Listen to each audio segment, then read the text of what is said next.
Thanks, Harry, for inviting me onto the channel to give this quick explanation of how to add engine images to the temperature display application. Okay, so here on the screen, we've got a text editor on the left, and we're editing one of the JSON files. JSON is a human readable and computer readable file that a lot of Jetty apps and, of course, many other things use to contain settings and setup information. On the right, on the top, we've got an image editor with an image of the 3-cylinder radial displayed. And then down at the bottom, we've got the Jetty DC-DS24 emulator with the telemetry screen from the temperature app showing the labels and the temperatures. And you can see what I've got here is I've got an app running which is a sensor emulator. So we're emulating the temperature sensor for H1 reading with slider number 1. So you'll see it's blue when it's below the low temperature limit. And you see up here on the screen that we have in the square brackets, that's an array in JSON. So we have an array of 3 different probes, H1, H2, and H3. So looking at the section here for H1, we have green up until 10, yellow up until 50, and red up until 100. So it's blue when it's below the green, and then we should see it go to green at 10, and we should see it go to yellow at 50, and we should see it go to red, and then give the overtemperature alarm at 100. And you can see I can do the same thing here to number 2 and to number 3. So how is it that we arrive at having this screen? Well, these screens are pilot creatable, so you can extend the temperature app with as many of these screens as you'd like. We have a directory for the app called dfm-temp, and inside that directory is another directory called image screens. And if we slide the terminal emulator over, you can see I've done a directory listing of the image screens. And so these are all the image screens.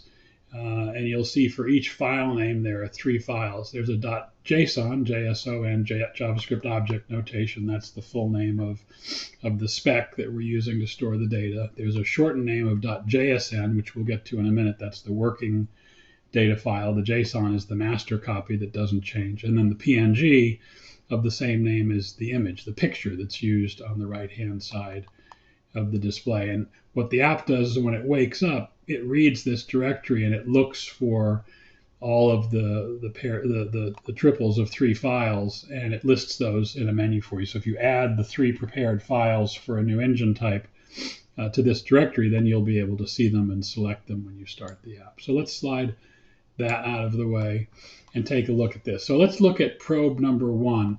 Now the way we've done this is first at the top of the JSON file, there's what's called the image key. And so that's the file name of the image file. And that we expect to be 140 by 140 pixels. That's 140 by 140 in the PNG format.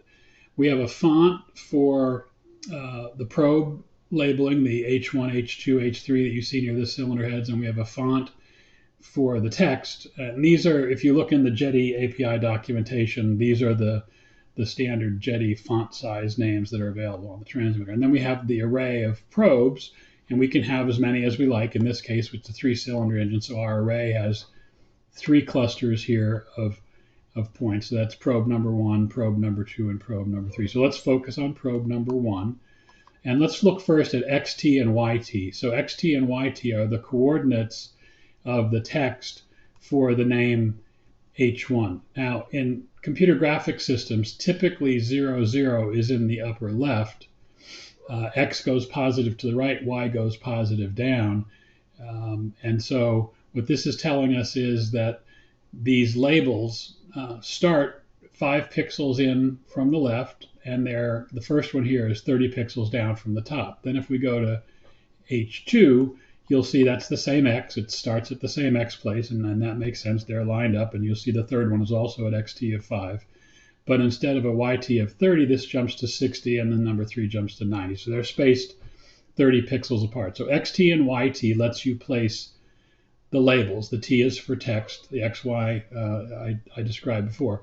Then if we look at XP and YP, those are the coordinates of the little labels H1, H2, H3 on the image. Now the way the app works is it considers those coordinates to be within the 140 by 140 image of the engine, just for ease in constructing them. So if I go up here to my graphics editor, I'm working on a Linux system, so this is the GIMP image editor, but all your Mac systems and your Windows systems will have a similar image editor. And you see the cursor here, and the cursor coordinates are down in this lower left corner. And you see up at the top here is near 0, 0.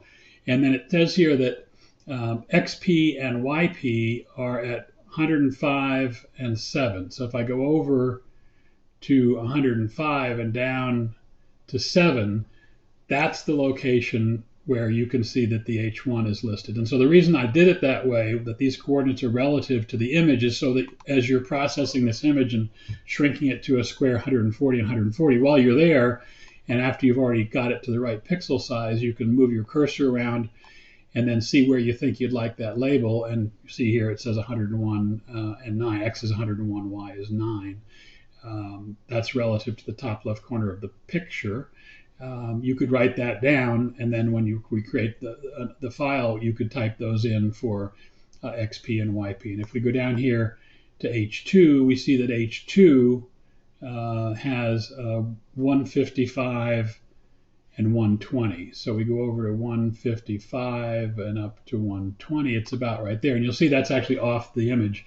The right-hand side of the Jetty window is reserved for this image. The Jetty window is 320 by 160. So the right-hand square is 160 by 160. And so we actually have a little bit of extra room, about 20 pixels. So we could actually go up to 160 with that label, because I thought we might have a picture that was cropped very close like this one is and need a little bit of extra space on the side. So you can see we took advantage of that for H2. And then if we look at H3, you'll see that XP, YP is at 20 and 140. And if we go down here to 20 and 140 approximately, you'll see that agrees with where the H3 symbol is. So that's how this particular file is laid out.